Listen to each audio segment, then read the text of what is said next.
Mon cher Platoum, dans un futur aux allures apocalyptiques, l'histoire de ce jeune homme est plutôt tragique. Il avait au départ pourtant tout pour avoir une vie meilleure et une fin moins douloureuse.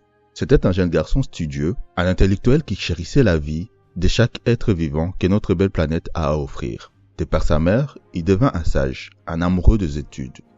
Beaucoup pourront reprocher à sa défunte mère son agressivité et l'acharnement qu'elle avait mis dans l'apprentissage de son enfant, ne lui laissant pas une minute pour respirer. Cependant, moi j'ai connu une femme voulant que son fils échappe à la barbarie, et une femme qui voulait que son enfant s'éloigne de la vie dangereuse de son père. N'avait-elle pas raison au final dans ce futur effrayant? La femme dont je parle est Chichi. Sans doute qu'ayant grandi sa mère et élevé seul un enfant gâté par son père, Chichi voulait que son fils ait un avenir avec ses deux parents. Malheureusement, tu l'auras compris mon cher Platoum, Chichi ne pouvait rien faire contre ce qui allait arriver à son mari et à son fils Son Gohan, qu'elle aimait plus que tout au monde. Son époux Son Goku pouvait tant bien que mal essayer de rivaliser, mais c'était peine perdue. Chichi aimait pourtant sa famille, qui était le centre de sa vie. Après la mort de son mari, causée par une maladie incurable, la Terre va sombrer aux mains des humains artificiels. Tu ne peux qu'imaginer la tristesse du jeune Son Gohan suite à la disparition de son père qu'il aimait tellement. C'était un modèle pour lui, une inspiration, un repère.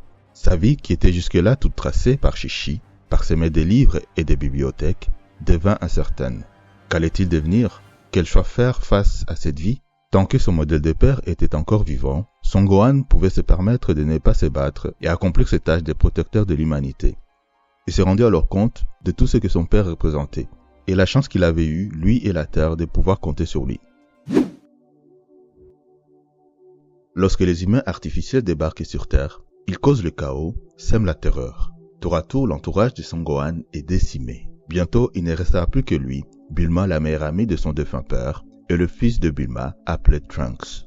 Si Gohan arrive à survivre, c'est parce qu'il parvient à s'enfuir, enfin de s'entraîner, ce qui lui permet d'atteindre le stade de Super Saiyan. Je ne te ferai pas l'affront de t'expliquer ce qu'est un Super Saiyan, mon cher Platoum. Par contre, tu dois te demander pourquoi la bande de Son Gohan n'a pas ressuscité tous les innocents disparus à cause des humains artificiels. Il se trouve que Piccolo était également mort, et dans ces cas, impossible d'utiliser les Dragon Ball, car le Tout-Puissant l'était aussi. Tu te demandes également sans doute qui sont ces humains artificiels. Il s'agit en réalité des cyborgs appelés numéro 17 et numéro 18, ou encore C17 et C18.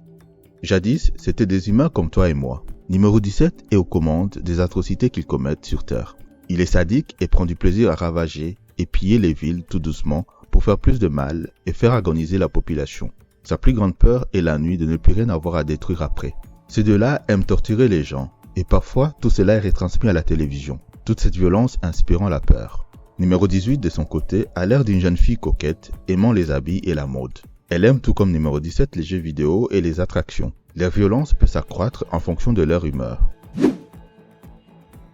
Des années plus tard, Son Gohan, ayant fait son choix, se bat dans la résistance contre les humains artificiels. Que dis-je? Il est seul face à eux. Durant de nombreuses années, il arrive cependant à leur échapper, menant un rude combat face à ces deux psychopathes. C'est à ce moment-là qu'il décide de prendre sous son aile Trunks, le fils de Bulma. Il sera pour Trunks ce que Piccolo a été pour lui, c'est-à-dire un mentor, un modèle, une figure paternelle de substitution pour le jeune Trunks qui n'a pas connu son père. En cela, ils se ressemblent énormément.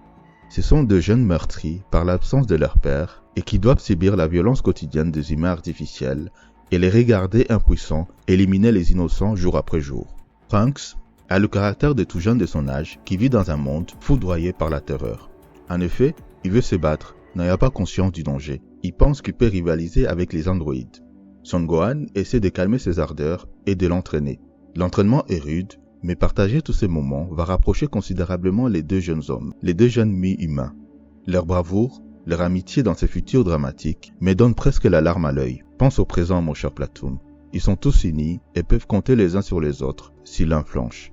Mais Gohan et Trunks n'ont plus personne. Ils sont littéralement seuls au monde.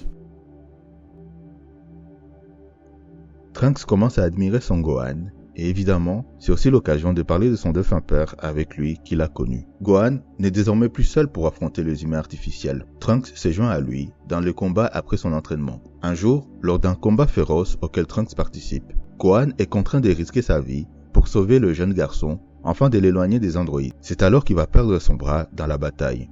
Trunks va le ramener au repère de sa mère pour qu'il reprenne des forces. Son Gohan, voyant que Trunks veut participer aux prochaines batailles, va l'assommer afin que si le pire devait arriver, au moins il resterait une relève pour continuer l'affrontement avec numéro 17 et 18. À ce moment-là, la mère de Trunks était en train de préparer une machine à voyager dans le temps. Cela permettrait à ce que Trunks soit celui qui l'utilise. Alors que Son Gohan a laissé derrière lui Trunks et se bat seul face aux androïdes, il arrive à prendre l'avantage, mais hélas, ce dernier ne se battait pas à fond. Lorsqu'ils s'y mettent véritablement, Gohan est pris au piège et malheureusement, Trunks, éveillé après son coup, arrive trop tard pour le secourir. Il assiste à sa mort et pris dans une colère immense, se transforme pour la première fois en Super Saiyan dans un moment admirablement triste. C'est ainsi que la vie de Son Gohan, fils unique de Son Goku et de Chi Chi, prit fin, mon cher Platoon. Bouleversant, n'est-ce pas? En tout cas, il demeure dans le cœur de tous.